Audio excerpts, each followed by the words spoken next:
Hey everyone, this is Erin from Lady Bee Collective, and welcome to my YouTube channel. I don't know what that was, but I did this last week where it was just kind of comfiness and coffee and just talking. So I just came back from the vet, but I'm just hanging out with everyone and the dogs, and I thought I would talk about anger because that is a very complicated emotion. I feel as though myself and other people are feeling this anger and this frustration about so many things going on in the world today. And I think what's important is to realize how much of the anger stems within ourselves, unresolved issues and trauma, beliefs, and gets pushed into the world. So a lot of people will be like, no, it's not. I'm angry because this is happening. And yes, you're angry because terrible, terrible things are happening. But the way that people are putting the anger out there is where it's problematic, right? It's human to feel angry. It's human when horrible stuff happens to feel that anger and feel like you can't do anything about it, but feel like you want to do anything about it. And the tricky and scary thing with anger is that it gets the best of us a lot of times. And it really stems from a lot of frustration and sadness. But when it gets the best of us, we just don't see straight, right? And we just keep this pattern of feeling angry and then being okay. And it sounds weird to say, but anger is addictive, right? Because sometimes we have so much anxiety, depression, sadness that when we yell or we get angry, it actually wears us down and it kind of lets go of all of that. And it's not a healthy way to do it, but anger does do that for us. So a lot of times the easiest way to do is to get angry really quickly, really fast, and really intensely.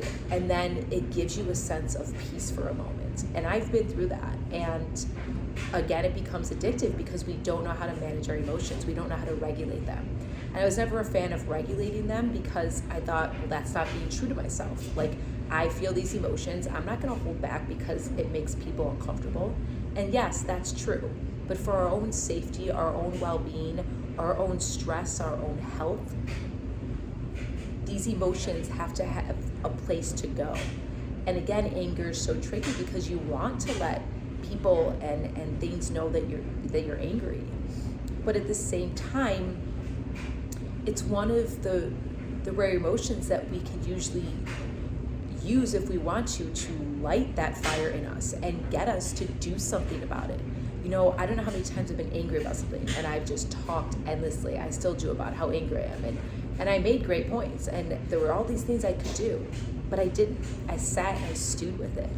And instead of taking small little steps and making small little actions or doing them to maybe make a little bit of a difference. You know, we're not going to change something overnight, and certain things seem like they can't change, but it all starts within us, and it all starts within us recognizing when we're starting to get angry so we don't get to that point. Recognizing also, why is this making us so angry? What are the other emotions attached to this? And how could we still honor our emotions, but put them to good use? The angrier you are about something, the more you're passionate about it at the same time. And that's just the truth. And there's so many ways to help yourself and others with this. So instead of carrying all this stress and anger and repeating these cycles where it's not getting you or anyone anywhere, we can put it into a purpose. And it's not easy, but I think it's worth taking a look at. I mean, the world we live in, how we treat ourselves is just so full of this anger. And I think that it's worth it. I think we've tried the other approaches. We've tried the addictive cycles. We've tried being angry and getting our points across, and it doesn't work. So when things don't work, you know, you have to try something else. Like, that's the definition of insanity, is trying something and doing it over and over again and expecting different results, and we're not getting that. So I just wanted to come on here and say again, it's a real emotion. There is so much anger going through us. So human of us to feel that way. But I think if we sit down again and we ask ourselves, why are we feeling this way? What can we do about it? What tools do we have to help with the anger? What can we use this for as a vessel to make good out of it, to have something good come from it, right? So it's important to feel our feelings and then move past and try to find the good that can come out of it. And maybe that's writing down different ideas. Maybe it's just step by step, talking with people about it and putting it into action, doing the follow through, okay? And I think doing that, you'll kind of see that there's so much work to be done, again, towards the positive, but also within ourselves. This world is made up of so many people, and so many things are being done that is horrible. But they're all individually linked to themselves on why certain things are happening. Again, I'm not talking about outliers of people or things that are just horrific, and that's never going to change. I'm just talking about the average person who is just so filled with guilt and shame and anger and trauma that they don't know where to put it anymore. And I think showing these people compassion, I think if you're one of these people, and I have been toxic, and we've all been toxic, and we've all had toxic anger, and helping others and telling them a little bit about how we have been, or just listening, or just, you know, providing resources, or however it goes, again, it starts with us. And again, I know it's not your problem to fix the world or do those things, but if people are going to go out into the world so angry and time again keep repeating how angry they are about something, then they also have to actively participate in it, because otherwise you are just making yourself so ill mentally, physically, spiritually than you need to be. And I've been there, and it's hard to quit patterns. It's hard to just not get angry and then give up and start over again. It's hard to feel those feelings because it feels like you're gonna burst, and it feels like, where do I place these? And unfortunately, we place these on others. And I just think that, again, this is a great time to transition into thinking a little bit more in-depthly about our anger, kind of doing it as an introspective type of thing. And taking some of that time and seeing how you feel, seeing what you come up with. And if we all did that, not even all of us, just a quarter of us or a half of us, we'd be able to form together more, and we'd be able to come from a clearer mind. And with a clearer mind makes clearer decisions. And that can have a ripple effect. You know, I used to be so angry, I would angry tell someone what to do because I knew I was right. But again, being a right fighter doesn't make people happy or make things go away. But by leading by example, by saying, okay, that's fine, I'm not gonna push anything down your throat, I'm gonna lead by example.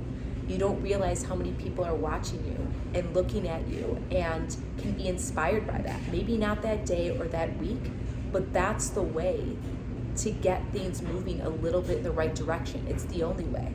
I mean, it's the only hope we have. So I just wanted to talk a little bit about that, throw that out there, see if you guys want to hear more on this, or just kind of see if you agree, what your opinions are, things that maybe helped you when you were really angry, if you wanted me to talk about different aspects of why I was angry and what I did to help that. And again, P.S., I'm human, I still get really angry at times, but just how to focus in on making things better. So I'd love to hear from you. So if you like this, then like it, subscribe if you want, comment. I'd love to talk more about this. So in the meantime, I hope you're having a good Sunday. I know it's so heavy out there. My heart and soul just feels so heavy. But just try to relax, be gentle with yourself, take some deep breaths. You know, realize things do get better, but it's painful and you have to go through it. You can't go around it. And to just keep up the faith and prayer and the hope, and also put in the action and put in the follow through. We are all part of this world, and sometimes I think we need to do our part more than just really getting angry about it, because that just becomes a really vicious cycle like I talked about. So in the meantime, take care of yourselves. Really, really just take care of yourselves. I'm here if you ever need anything. You can DM me on Instagram or Facebook. You can write me at info@ladybcollective.com. I will talk to you. We could talk through things. That's the whole point of this collective, especially as women. We have unique challenges, but just as humans, as people. Check out ladybcollective.com. Check out my Instagram. There's posts that really might resonate with you, and stories, and just things that might motivate or inspire, or just make you feel human again and are relatable, and make you just feel that you are doing the best that you can, and that no matter what situation you're in, no matter what you did in your past, no matter what mistakes that you made, that you are worthy and that you are capable and that you are loved and you are enough. And again, I always say it, it's super cheesy, it sounds that way, but it's true. And I just want you to remember that your feelings are temporary, they're not facts, they won't stay forever. So ride along with them, okay? And tell yourself, I talk to myself all the time. Like, my mom used to always say, it's fine to talk to yourself as long as the voices aren't talking back. So, on that note, tell yourself that you're enough and you're worth it, you know? Believe in yourself. I just did something on that. I just did a podcast on that, and a blog, and a post. Like, believe in yourself, trust in yourself, and be patient. And like everything else, we're gonna have our ups and downs, and we're gonna have our mundane times that just seem boring, and that's life. And sometimes that's the only thing, is that that's life, and we have to just keep going with it and keep trying. So again, I hope you have a good rest of your Sunday, and reach out if you want, and I will talk to you guys next week. Bye.